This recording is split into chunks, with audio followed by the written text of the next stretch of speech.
Hello! Hello, hello! Hello, hello guys sa lahat ng mga Kiss na supporters. Good morning, good evening. Saan man sulok tayo ng mundo naroon guys. Naway nasa mabuting kalagayan tayo guys in God's grace. Sana lahat tayo is safe. Sino yung masaya kagabi sa live ni Kiss na? Sino yung mga kinilig? Sino na naman yung mga nabuhay ng loob guys? Sino na naman yung nagiging buhay na buhay ang kanilang mga puso kagabi sa live ng ating baby loves? So kahit ganun man, yung hanggang doon lang sa live, then pumapasok yung kanyang lang. So, nakikita natin, sana kayong mga bashers ni Kiss na, baka may masasabi na naman kayo, baka may mga ibabato na naman kayo. So, wala kayong masasabi guys, kasi hindi mo talaga maiwasan na dumating yung point na ganyan. Kahit sabihin mo man na meron na silang kanya-kanya na adventure sa kanilang mga vloggings is, kahit anong gagawin nyo is nakakonek pa rin si Kiss na, kahit kanyang lang guys. Kahit ganyan sila guys na meron na silang tinatahak na iba't ibang daan, hindi na sila magkasama, pero hindi nyo maiwasan talaga na meron pa rin talagang Kiss Pao. Kasi meron pa rin naman talaga sila. Meron si Kiss na, meron din si Sir Paul. So, hindi mo matatanggal yung connection ng dalawa kasi andyan pa rin sila, especially nasa social media silang dalawa. So, kayo mga bashers, i-control nyo na naman yung anger nyo. Huwag nyo na naman pupuntahan si Kiss na para kung ano-ano naman pinagsasabi nyo.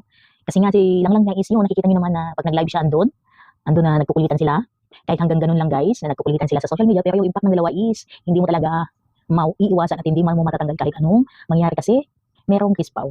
Meron naman talaga silang Kiss Pao kasi meron nga si Kiss na si Lang Lang niya. So, ang tanging masasabi ko, iwasan na naman yung mga dila, iwasan na naman i-control na naman yung mga daliri sa mga bashing. Sit back na lang kayo dyan.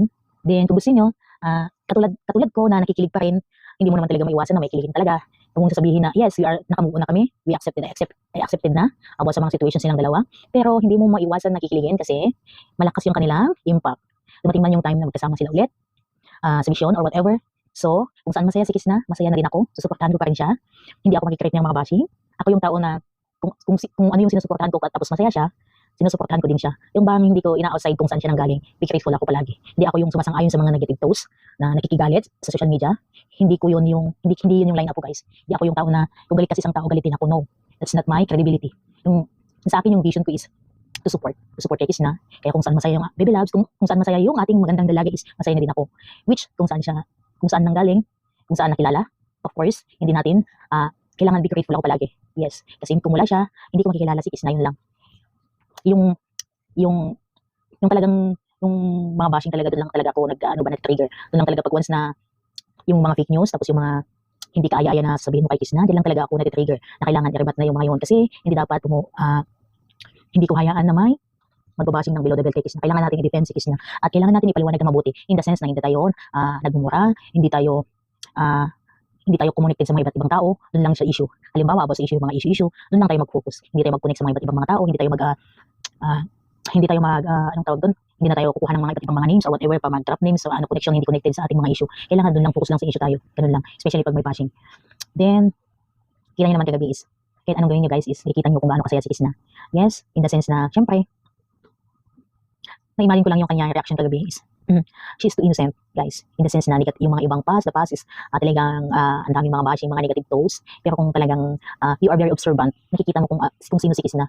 Why should I say that? Kasi kung manonood ka sa kanya, then you just focus in his face, is nakikita mo talaga sa kanya na hindi ka mabuboring na manood sa kanya. Bakit?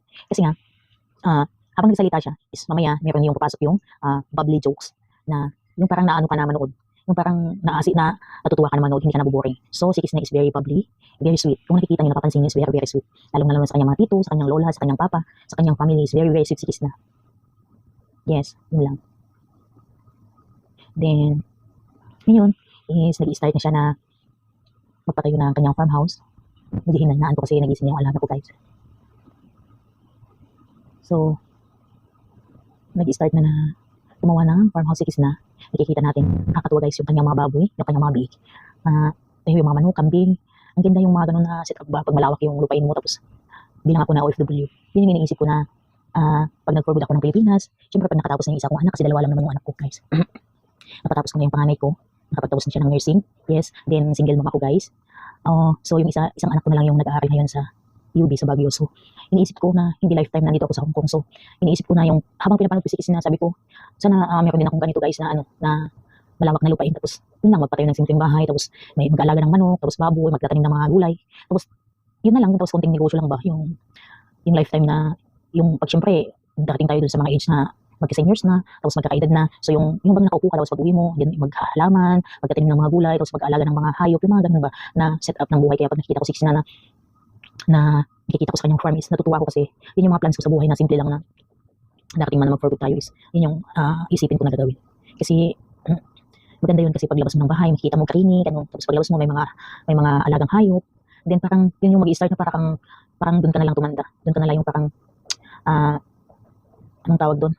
Pag nag-for good ka na talaga na doon ka na iano mo yung oras mo. Magpo-focus ka dun sa mga halimbawa dun sa mga pananim mo sa farm. Yun yung gusto ko na mangyari sa akin. Then nakikita nyo naman guys yung kanyang setup. Kaya minsan tayo kailangan natin intindihin si Kisna. Kailangan natin unawain kung minsan nakasimangot. Lahat naman kayong posible hindi yung mangyayari sa inyo kasi syempre bilang isang tao hindi ka naman palaging nakangiti, hindi ka naman ano kasi lahat tayo is meron yung time talaga na yung mood natin tayong mga babae is moody. Syempre alam niyo naman yan, especially pag dumating yung ating monthly period is talagang yung ating mga yung feelings natin is parang moody tayo, yung parang hindi tayo nakakaasiwa ba, yung bang ganun, tapos may mga problema ka pa, may iniisip ka, so minsan dumating talaga yung mga ganun, hindi lahat ng oras is tumatawa ka, naka-smile ka, so kailangan natin bilang isang supporters natin is mag-focus kay Kisna, mag-focus lang sa kanya, kasi malapit na siyang mag 100k subscriber, so tayo, i-share natin yung kanyang mga vlogs, upang yung hindi pa nakakilala sa kanya is magsusubscribe, then lagi nating panoorin ang kanyang mga vlogs, i-like natin, mag-comment and share, huwag natin kalimutan yun, palaging kailangan mag-like sa kanyang mga vlogs para pantay sa kanya mga views guys, so para makikita ni, ma-recommend ni YouTube, so one thing more is yung isusupport din natin yung kanyang kapatid na si Ugdot kasi si MG para dalawa sila na pagtulungan sa kanilang family. Siyempre merong family din si Ugdot so kailangan natin din siyang suportahan. Kasi kung gaano natin ka-support si Kisna, ganun din yung kanyang family. Yun lang guys. Then, sa ating mga supporters, huwag lang natin siyang pangunahan sa lahat ng kanyang mga gagawin. Huwag natin siyang hawakan, hayaan lang natin. Ang kailangan lang natin gawin is mag-support sa kanya yun lang guys. Maraming salamat din lang po kasi nagising yung alaga ko. Kailangan kong ilagay yung tinapay niya sa oven. Thank you so much. Maraming salamat po. God bless everyone. Bye-bye. See you in my next reaction video. God bless everyone. Please support my YouTube channel. Subscribe, like, and comment. Thank you so much. God bless everyone. Para naman mag 1,000k na tayo guys. Para ma-recommend din tayo ng YouTube. Thank you so much. God bless everyone. Bye-bye.